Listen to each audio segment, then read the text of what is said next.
형제와 여러분 안녕하세요. 오늘은 8월 18일 목요일 배우기 위해 질문하십시오 라는 제목으로 마태복음 19장 1절부터 12절까지를 묵상하겠습니다. 1절 예수께서 이 말씀을 마치시고 갈릴리를 떠나 요단강 건너 유대 지경에 이르시니 큰 무리가 따르고는 예수께서 거기서 그들의 병을 고치시더라. 자, 예수님께서 1절에 보니까 갈릴리를 떠나서 이제 요단강을 건너서 유대 지경에 이르셨습니다. 예수님의 이제 예루살렘의 입성을 준비하시고 결국은 십자가 사역을 위한 걸음을 준비하시는 예수님의 모습을 볼 수 있어요. 예수님의 삶은요, 목적을 가지시고 사명에 집중하셨습니다. 그것이 바로 십자가와 구원 사역이었습니다. 그래서 그 모든 것들을 위해서 예수님은 사람들을 만나셨고 사람들을 위해 섬기셨고 가르치셨고 모든 것들을 준비하셨습니다. 자, 그래서 이제는 지역적으로 봐도 이제 갈릴리를 떠나셔서 요단강을 건너셔서 이제 유대 지경에 이르셔서 이제 예루살렘을 들어가기 위한 여러 가지들을 이렇게 준비하고 계심을 볼 수 있습니다. 여러분, 우리의 삶도요, 항상 하나님 주신 그 사명, 그 목적에 따라서 집중된 삶을 살아야 정말 행복하고 뜻있고 정말 위대한 삶을 살 수 있는 것입니다. 여러분, 그래서요, 여러분 지금 내가 어디로 가고 있고 어떤 걸음을 걷고 있는지를 돌아보시고 주님처럼 사명에 집중되는 삶을 사시기를 주님의 이름으로 축원합니다. 자, 2절에 보면 큰 무리가 따라서 또 예수님의 병을 고쳐셨어요. 그런데 3절에 보십시오. 보겠습니다. 바리새인들이 예수께 나와 그를 시험하여 이르되 사람이 어떤 이유가 있으면 그 아내를 버리는 것이 옳으니이까. 자, 바리새인은 꼭 예수님 앞에 물어볼 때 예수님을 넘어뜨리기 위해서, 시험하에 넘어뜨리기 위해서 물어보면서 꼭 이렇게 애매한 케이스, 그거를 통해서 예수님이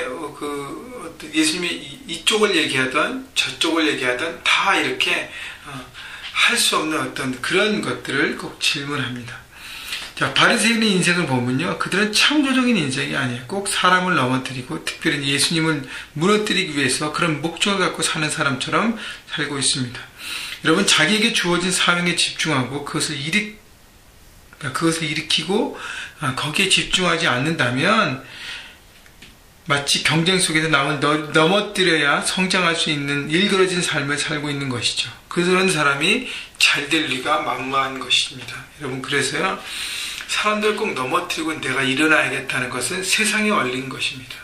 그래서 바리새인이요, 예수님의 질책을 받고 예수님에게 여러 가지 잘못된 삶인 것을 지적받게 되는 것입니다. 여러분, 그래서요, 다른 사람을 꼭 넘어뜨려서 내가 이겨야 된다. 직장과 일터와 학교와 이 모든 것에서 그런 잘못된 삶의 구조와 방식이라는 걸 여러분 아시고 사람을 섬기고 세우는 것이 바로 하나님 나라의 삶인 것을 여러분 다시 한번 기억하시고 가시기 바랍니다.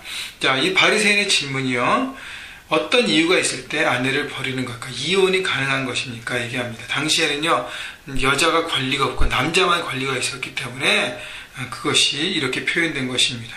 그때 예수님께서 이 문제를 가지고 대답하십니다. 4절 예수께서 대답하여 이르시되 사람을 지으시니까 본래 그들을 남자와 여자로 지으시고 5절 말씀하시기를 그러므로 사람이 부모를 떠나서 아내와 합하여 그 둘이 한 몸이 될지니라 하신 것을 읽지 못하였느냐. 예수님은요, 그 바리새인들이 시험하고 있는 그 질문에 대한 요지를 파악하셨기 때문에 어떤 사람의 관계와 이런 문제로 인해서 이혼이 되냐 안 되냐는 그것이 문제가 아니라 더 중요한 것은 왜 하나님이 남자와 여자를 지으시고 둘이 한 몸이 되게 하셨는가의 창조의 목적, 결혼의 목적에 대해서 예수님은 짚어보고 계시는 것입니다. 그래서 여러분 잘 알듯이 사람이 부모를 떠나 아내에게 합하여 그 둘이 한 몸이 될지니라. 부모를 떠나서 각각 남자와 여자가 한 몸이 되는 것이 결혼이라는 것을 얘기하고 있는 것이죠. 그래서 6절 그런즉 이제 둘이 아니라 한 몸이니 그러므로 하나님이 짝지어 주신 것을 사람이 나누지 못할지니라 하시니라. 그러니까 두 사람이 한 몸이 되어서 한 마음이 되어서 하나로 연합해서 살아가는 것이 하나님의 뜻이라는 것이죠. 그리고 하나님이 짝지어 주셨다는 것은 두 사람이 하나님 앞에서 우리 서약하잖아요. 결혼할 때, 그죠? 내가 평생 평생 동안 이 사람을 위해서 내 책임을 다하고 사랑하며 섬기겠습니다 라고 여러분 결혼하실 때 서약을 하지 않습니까? 그렇기 때문에 하나님 앞에서의 결혼하고 하나님 앞에서 언약을 한 것이기 때문에 그것을 사람이 나눌 수 없고 그것을 지켜야 함을 하나님은 말씀하시는 것입니다. 자, 7절 여짜오되 그러면 어찌하여 모세는 이혼 증서를 주어서 버리라 명하였나이까. 8절 예수께서 이르시되 모세가 너희의 마음의 완악함 때문에 아내 버림을 허락하였거니와 본래는 그렇지 아니하니라. 원래 창조의 목적, 예수님의 결혼의 목적은 두 사람이 하나가 돼서 하나님 앞에 서약했기 때문에 그것을 평생 지켜가고 아름다운 가정을 만드는 것이 하나님의 뜻이었다는 것이죠. 그런데 모세가 신명기에서 수치되는 일이 있을 때 신명기 24장에 보면 이혼 증서를 써서 여인을 자기 집으로 보내라 그랬어요. 왜냐하면 당시의 남자들이 항상 남자들이 문제예요. 저도 남자지만 남자들이 꼭 가정에서 문제가 되는 것이 대부분입니다. 물론 여성들의 문제 때문에 가정이 깨지는 것도 있겠지만 대부분은요 남성들이 문제예요. 그래서 남자들이 잘하고 올바로 섰을 때 가정이 견고하게 서는 것을 우리는 보게 됩니다. 이 말씀을 듣는 남성들이요, 여러분 마음이 제가 얘기했다고 언짢게 생각하지 마시고 현실이니까 받아들이시면서 결혼하신 분들은 가정을 내가 어떻게 잘 가꾸고 세워가야 될 것인가, 나는 나의 아내와의 관계 가운데 정말 하나님 앞에 서약한 대로 살고 있는가를 돌아보시고요. 결혼하지 않은 우리 청년들, 남성들 청년들이라면 내가 결혼 전에 올바른 하나님 앞에 정말 견고한 거룩한 남자로 서야겠다는 것을 생각하고 준비하셨으면 좋겠습니다. 자, 왜 그러냐면 남자들이 당시에요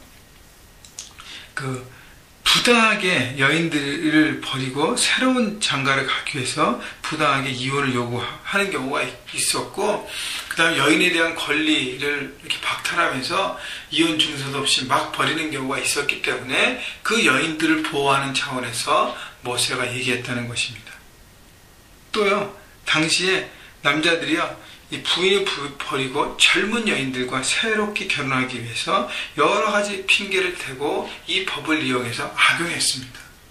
그렇기 때문에 예수님께서 말씀하시는 것은 뭐냐면, 모세는 너희가 마음이 완악하기 때문에 그것 때문에 족쇄가 되어서 정말로 어려운 삶을 사는 부부들이 있기 때문에 그렇게 살 바에는 나누는 것이 낫지 않겠느냐 하고 여인을 보호하는 차원에서 이 법을 얘기했는데 원래는 그렇지 않다는 것이죠.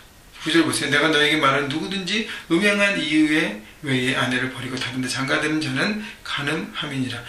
그러니까 욕심이죠. 성적인 욕심, 탐욕 이런 것 때문에 남자가 또 다른 여인을 취하고 싶어서 현재의 부인을 버린다면 그것은 잘못된 것이고 그것은 정말 하나님 앞에 범죄하는 것이라는 것을 얘기하는 것입니다. 그래서 모세는 여인을 보호하기 위해서 이렇게 제도를 했지만 원래 하나님의 목적은 두 사람이 하나로 끝까지 지키고 살아가는 것이라는 것입니다. 그런데 여러분 보십시오. 요즘 여러 가지 이유 때문에 이렇게 깨어지는 가정이 많이 있습니다. 여러분 이미 깨어진 가정들은 어쩔 수 없는 것 같아요. 그렇지만 지금 부부로 하나로 살아가고 있다면 여러분 하나님 앞에 여러분 각자가 최선을 다하고 하나님 앞에 온전히 서가는 것이 필요한 것입니다. 물론 알아요. 나 혼자 잘한다고 해서 상대방은 안 움직이면 안 되지 않습니까? 여러분 제가 얘기하는 것은 두 사람이 함께 움직이고 함께 하나님 앞에 거룩하게 서기 위해서 움직일 때 결혼은 견고하게 거룩하게 서가게 되는 것입니다. 혹시 여러 가지 이유 때문에 이미 나눠진 가정이 있다면 여러분 각자 하나님 앞에 견고하게 서시면서 지금부터라도 거룩한 하나님의 모습으로 서가고 여러 가지 아픔과 쓴뿌리들을 잘 이렇게 매니지 하시면서 하나님의 은혜가 통과하는 가정으로 온전히 서가기를 주님의 이름으로 축원합니다. 여러분 그 모든 문제는 하나님께서 판단하시고 하나님께서 이렇게 말씀하실 것이 사람이 왜 그렇게 했느냐고 말할 수 있는 사람은 아무도 없습니다. 여러분 그래서 여러분의 모든 상황들 주님이 아시기 때문에 주님 앞에 정말 떳떳하게 그렇게 깨끗하게 살아가시면서 하나님 앞에 견고한 현재의 그런 관계와 릴레이션십을 잘 만들어 가신 여러분 모두가 되기를 주님의 이름으로 축원합니다. 기억할 것은요, 예수님께서 원래 창조의 목적, 결혼의 목적을 가르쳐 주신 것을 여러분 기억하시고 결혼을 준비하는 자들은 우리 청년들은 잘 생각하고 준비하고 그다음에 결혼해서 함께 사는 사람들은 어떻게 하면 견고한 가정들을 잘 이렇게 갖고 갈 것인가. 여러분 계속적으로 노력하시고 준비하시고 기도하시고 하나님 앞에 견고하게 서시기를 바랍니다. 10절 제자들이 이르되 만일 사람이 아내에게 이같이 할진대 장가들지 않는 것이 좋겠나이다. 예수께서 이르시되 사람마다 이 말을 받지 못하고 오직 타고난 자라야 할지니라. 제자들이 이런 얘기를 들으면서 그러면 이런 결혼의 문제가 막 어려운데 그러면 결혼하지 않고 혼자 사는 것이 낫지 않겠습니까? 그래서 예수님께서 그 말씀을 들으시고 오직 타고난 자라야, 결국 은사가 있고 거기에 사명이 있는 자만이 그렇게 할 수 있다는 것을 얘기합니다. 그래서 12절에 보면 어머니 태로부터 난 고자도 있고 사람만이 만든 고자도 있고 천국을 위하여 스스로 된 고자도 있도다. 이 말을 받을 만한 자는 받을지어다. 그러니까 태어날 때부터 선천적으로 이렇게 생식기가 발달되지 못해서 결혼을 못하는 사람도 있고 제도상 그 모든 것 때문에 못하는 사람도 있지만 저는 집중할 수 있는 것이 마지막이에요. 천국을 위하여. 그러니까 하나님 나라를 위하여 결혼할 수 있지만 독신을 선택하고 그 사명에 집중된 사는 사람이 귀하다는 것입니다. 바울 같은 사람이죠. 그죠? 독신으로 이방인 지역을 다니며 선교하면서 온전히 사역을 감당했는데 그것이 바로 은사라는 것입니다. 여러분 우리 주변에도 있지 않습니까? 여러분 그 은사를 받고 독신으로 살아가는 많은 사람들이 있습니다. 여러분 그분들을 축복하시고 또 그분들과 좋은 관계를 누리시고 그분들의 선택에 이렇게 언어해 주셔서 축복해 주시고 온전히 살아갈 수 있도록, 또 그렇지 않은 사람들은 결혼해야죠. 그러나 하나님의 때가 언제인지는 몰라요. 그렇기 때문에 늘 자기 자신을 갖고 준비하고 하나님 나라 안에서 어떤 것이 내게 사명이고 은사인지를 돌아보시고 결정하며 살았으면 좋겠습니다. 오늘 우리가 결혼을 통해서 우리 가정을 한번 돌아보는 시간을 갖게 됐으면 좋겠고요. 그래서 가정 안에서 모든 관계를 돌아보시고 어떻게 하면 하나님 안에서 견고한 가정을 세워갈 것인가, 또 어떻게 견고한 가정을 만들기 위해서 내가 준비할 것인가, 여러분 기도하고 깨끗한 그릇으로 여러분 가정 안에서 서가시길, 그래서 온전한 가정을 만들어 가시기를 주님의 이름으로 축원합니다.